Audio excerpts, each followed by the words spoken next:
Part of our work is providing humanitarian assistance to mostly deportees, some people in transit in Nogales, Sonora, Mexico, providing a variety of services: food, phone calls, first aid, clothing, pastoral accompaniment. And I think one way that we disrupt law and really help provide good disruption on this issue in general is by humanizing the issue. So we're blessed by a lot of media visits. We've had the Arizona Republic, in Phoenix we've had the Arizona Daily Star, in Tucson we've had media from really all over the world.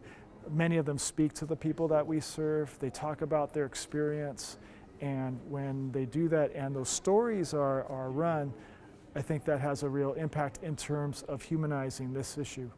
Not only through media, but also with visiting groups that come and have a variety of experiences, including speaking with the migrants that we serve, because that transforms their minds and hearts, and they go back and they think about how to tell the story, how to volunteer, how to advocate.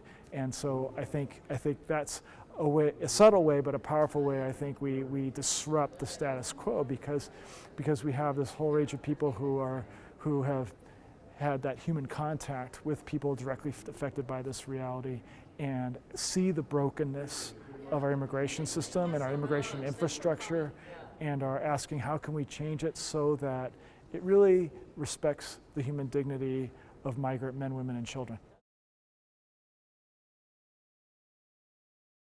I talked about people that we serve along the border and people who have migrated because of economic need, because of family separation, because they're fleeing violence. They're looking for a dignified way of life. They're looking for safety. They're looking to be reunited with family. And I really tried to address the roots of those fundamental reasons that people migrate, as well as to propose solutions. And I think one of them is really trying to help local communities be part of the dialogue with local governments in sending countries in order to come up with development goals and plans and be part of the implementation so that they have a sustainable way of life in every sense, not only in an economic sense, but also that they can access political processes and as Professor Hadfield says, that they have common knowledge, and understand kind of what the laws are, have had a role in the development of those laws and policies, and so benefit from them. Also, I'd say that's one key area I tried to address, is really, as well as trying to strengthen programs that invest in economic development in sending countries, and so empowering local communities to form cooperatives that help them little by little access markets with products that they make, perhaps through micro-lending programs, which Professor Hadfield talks about in her book, so that they may have a sustainable way of life where they live, and then migration becomes a choice and not a necessity. And so I think those are some of the points I tried to make today. Well, not just lawyers, but I think really there needs to be broad engagement and broad investment in the development of functional legal infrastructure. As Professor Hadfield said, I mean, a number of these countries, there are a lot of laws on the books, but they're not, if they're just laws, they're not implemented, and that happens for various reasons. But as she mentions, if you have creative models that help foster good economic development, generation of wealth, the possibility of a dignified way of life, then the resources are there to develop legal infrastructure that works for people and doesn't undermine their lives or make their lives more difficult. One way, like I say, is really finding ways to involve local communities in the process of developing legal infrastructure.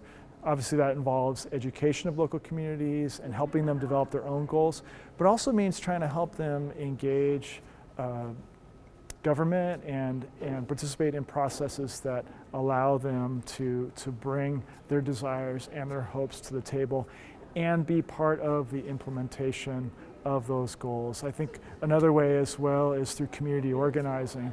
So there's an organization called PICO International, which has done community organizing in Rwanda and in El Salvador. And thinking about El Salvador, I mean, they've worked on issues like I think protection of water, or access to water, I think maybe security as well. And so when you're forming leaders, helping identify issues, and those leaders are really engaging people in their local communities, and then they're identifying goals and then engaging political processes, there's a real possibility to have an impact in terms of addressing issues like security, which is such a challenge in El Salvador right now, and is a fundamental reason that people migrate. And so if those efforts combined with the efforts of NGOs become scaled up over time, then I think there's the potential of really addressing issues of security, issues of violence at the roots, so that people can have a dignified way of life in their country of origin.